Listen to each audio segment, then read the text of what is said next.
Hi Arun, welcome to free job updates. భారత dynamic limited నుంచి job notification release అవ్వడం జరిగింది. సో ఈ నోటిఫికేషన్ సంబంధించిన రిక్వైర్మెంట్ డీటెయిల్స్ని క్లియర్గా 1 by 1 చూద్దాం. సో వీడియోని స్కిప్ చేయకుండా లాస్ట్ వరకు చూడడానికి ట్రై చేయండి. వేకెన్సీ డీటెయిల్స్ చూసుకుంటే ప్రాజెక్ట్ ఇంజనీరింగ్ ఎలక్ట్రానిక్స్కి 10 వేకెన్సీస్ ఉన్నాయి, మెకానికల్కి 5 వేకెన్సీస్ ఉన్నాయి, కంప్యూటర్ సైన్స్కి 5 వేకెన్సీస్ ఉన్నాయి. ఇందులో రిజర్వేషన్ చూసుకుంటే ఎస్సీ వాళ్ళకి 3 వేకెన్సీస్ ఉన్నాయి, ఎస్టీ వాళ్ళకి 1 వేకెన్సీ, ఓబీసీ ఎన్సీఎల్ వాళ్ళకి 5 వేకెన్సీస్, ఈడబ్ల్యూఎస్ వాళ్ళకి 2 వేకెన్సీస్, అన్రిజర్వ్ కేటగిరీ వాళ్ళకి 9 వేకెన్సీస్ అయితే ఉన్నాయి. తర్వాత రిజర్వేషన్ పర్ పీడబ్ల్యూబీడీ క్యాండిడేట్స్ చూసుకున్నట్లయితే ఈఎల్వీకి 1 వేకెన్సీ, ఎండీకి 3 వేకెన్సీస్.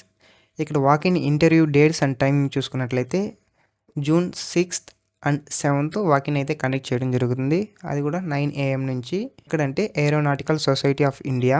అడ్రస్ చూసుకున్నట్లయితే Suranjan Das road, opposite engine division, Binnamangala, Thippasandra, Bengaluru. Land చూసుకుంటే నియర్ వివేకానంద మెట్రో స్టేషన్. ఈ ప్లేస్లో వాకిన్ ఇంటర్వ్యూ అయితే కండక్ట్ చేయడం జరుగుతుంది. ఇందులో ఇంపార్టెంట్ నోట్ ఏమంటే క్యాండిడేట్స్ ఎవరైతే 2 PM తర్వాత వెళ్తారో వాళ్ళని అలో చేయరు. తర్వాత upper age limit, age relaxation చూసుకుంటే ఎలక్ట్రానిక్స్, మెకానికల్, కంప్యూటర్ సైన్స్ వాళ్ళకి అన్రిజర్వ్డ్ ఈడబ్ల్యూఎస్ క్యాండిడేట్స్కి 28 years ఉండాలి, ఓబీసీ ఎన్సీఎల్ వాళ్ళకి 31 years ఉండాలి, ఎస్సీ వాళ్ళకి 33 years ఉండాలి, ఎస్టీ వాళ్ళకి 33 years ఉండాలి. ఇందులో పీడబ్ల్యూబీడీ క్యాండిడేట్స్కి 10 years అయితే ఏజ్ రిలాక్సేషన్ ప్రొవైడ్ చేయడం జరుగుతుంది. పీడబ్ల్యూబీడీ క్యాండిడేట్స్ ఎవరైతే ఎస్సీ ఎస్టీకి చెందింటారో వాళ్ళకి అడిషనల్గా 5 years వరకు అయితే ప్రొవైడ్ చేయడం జరుగుతుంది. ఇక 3 years ఉంది కదా, దాంతో ఇంకొక 5 years అయితే యాడ్ చేయడం జరుగుతుంది పీడబ్ల్యూబీడీ క్యాండిడేట్స్కి. రెమ్యునరేషన్ చూసుకున్నట్లయితే ప్రాజెక్ట్ ఇంజనీర్ 3 పోస్టులకి కలిపి ఫస్ట్ ఇయర్ 30,000 పే చేయడం జరుగుతుంది, second year 33,000, third year 36,000, fourth year 39,000. ఎవరి ఇయర్కి 10,000 అయితే ఇంక్రిమెంట్ చేయడం జరుగుతుంది. అది కూడా 2 times అయితే పే చేయడం జరుగుతుంది. ఫస్ట్ సెటిల్మెంట్లో 50%, సెకండ్ సెటిల్మెంట్లో 50%. ఎడ్యుకేషన్ క్వాలిఫికేషన్ చూసుకున్నట్లయితే ప్రాజెక్ట్ ఇంజనీర్కి BE, BTech, BSc engineering 4 years, integrated ME, MTech వాళ్ళకి ఫస్ట్ క్లాస్లో 60% ప్లస్ వచ్చి ఉండాలి. ఇందులో అన్రిజర్వ్డ్ ఓబీసీ ఎన్సీఎల్ ఈడబ్ల్యూఎస్ క్యాండిడేట్స్కి 60% ప్లస్ వచ్చి ఉండాలి. ఎస్సీ ఎస్టీ వాళ్ళకి 55% వచ్చి ఉండాలి. ఇందులో ఎస్సీ ఎస్టీ క్యాండిడేట్స్ ఎవరైనా అన్రిజర్వ్డ్ పోస్టుల కింద అప్లై చేసేలాగుంటే వాళ్ళకి కూడా 60+ వచ్చి ఉండాలి. అలాగే ఇందులో 59.99% వచ్చినా కూడా వీళ్ళు 60%గా కన్సిడర్ చేయరు. సో ఖచ్చితంగా క్యాండిడేట్స్కి 60% అయితే వచ్చి ఉండాలి. ఈ ఎలక్ట్రానిక్స్ పోస్ట్కి ఈ డిసిప్లిన్స్ అయితే కంప్లీట్ చేసి ఉండాలి.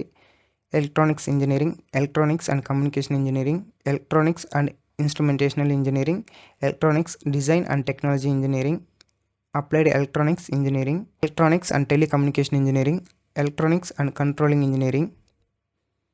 మెకానికల్ పోస్ట్కి mechanical engineering, industrial and production engineering, mechanical production and tool engineering, production engineering, production technology manufacturing engineering, production and industrial engineering, తర్వాత మ్యానుఫ్యాక్చరింగ్ టెక్నాలజీ, తర్వాత aerospace engineering and aeronautical engineering complete చేసి ఉండాలి. Computer science పోస్ట్కి computer science engineering complete చేసి ఉంటే సరిపోతుంది.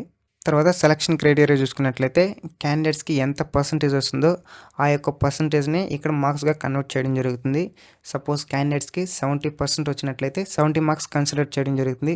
Suppose క్యాండిడేట్కి 80% వచ్చినట్లయితే ఇక్కడ 75 marks మాత్రమే కన్సిడర్ చేయడం జరుగుతుంది, ఎందుకంటే మ్యాక్సిమం మార్క్స్ 75 కాబట్టి. తర్వాత పోస్ట్ క్వాలిఫికేషన్ బట్టి మార్క్స్ని కన్సిడర్ చేయడం జరుగుతుంది. 1 year అయితే 3 marks యాడ్ చేయడం జరుగుతుంది, 2 yearsకి 6 marks, 3 yearsకి 10 marks యాడ్ చేయడం జరుగుతుంది. తర్వాత ఇంటర్వ్యూ మార్క్స్ వచ్చి 15 marks కండక్ట్ చేయడం జరుగుతుంది. టోటల్గా 100 marks ఉంటుంది.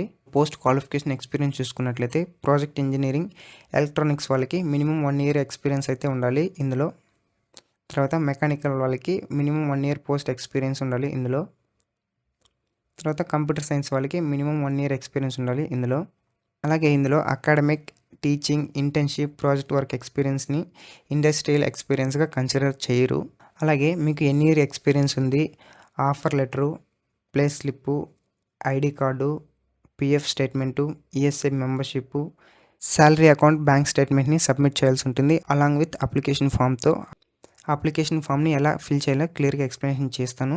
అందుకని ముందు ఈ ప్రాసెస్ చూసుకున్నట్లయితే క్యాండిడేట్స్ ఇండియా వల్ల ఉండాలి. అలాగే వాకిన్ ఇంటర్వ్యూకి వెళ్ళేటప్పుడు ఒరిజినల్ డాక్యుమెంట్స్ని తీసుకెళ్ళాలి. ఇందులో అప్లికేషన్ ఫామ్ ఫిల్ చేసి ఒక కలర్ పాస్పోర్ట్ సైజ్ ఫోటో అతికించాల్సి ఉంటుంది. అది ఎలానో తర్వాత చెప్తాను. Aadhaar card, proof of date of birth, SSC certificate, intermediate certificate, తర్వాత బీఈ కానీ బీటెక్ కానీ బీఎస్సీ సర్టిఫికేట్ కానీ, తర్వాత కేటగిరీ సర్టిఫికేటు, తర్వాత ఎక్స్పీరియన్స్ సర్టిఫికేటు, తర్వాత మీ యొక్క శాలరీ ప్రూఫ్, తర్వాత మీకు ఎంత పర్సెంటేజ్ వచ్చిందో తెలుసుకోవడానికి సర్టిఫికేటు.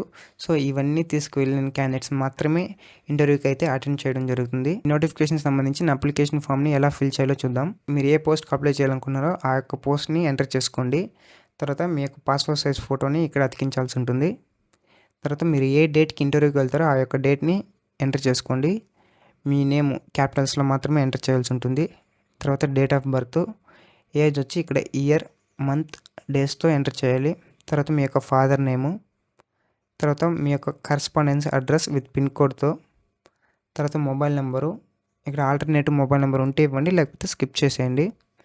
తర్వాత ఈమెయిల్ ఐడి, తర్వాత మీ యొక్క ఆధార్ నెంబరు, తర్వాత కేటగిరీ, మీరు ఏ కేటగిరీకి సంబంధించి ఉంటారో ఆ యొక్క కేటగిరీ పైన సెలెక్ట్ చేసుకోండి. తర్వాత పీడబ్ల్యూబీడి, మీరు పీడబ్ల్యూబీడి క్యాండిడేట్ అయితే ఎస్, లేకపోతే నో.